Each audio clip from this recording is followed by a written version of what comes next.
ان الله و ملائکته یصلون علی النبی. سلام علیکم رحمت الله جمیعا. نماز همه که قبول باشه.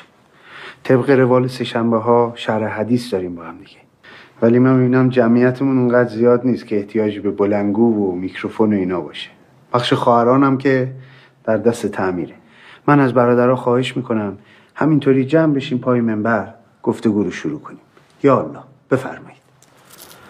همونطور که جلسه قبل هم عرض کردم خدمتتون و روایات رو خوندم، دین اسلام بسیار بسیار تأکید کرده ما رو به مراعات کردن هم دیگه، چیزی که این روزا کیمیا شده در بین ما، این که هوای همدیگر رو داشته باشیم، مراعات کنیم همدیگر.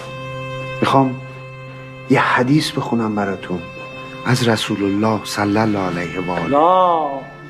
اللهم صل علی محمد و آل محمد. میفرمایند خداوند مرا به مراعات با مردم امر کرده، همانطور که به واجبات دینی امر کرده.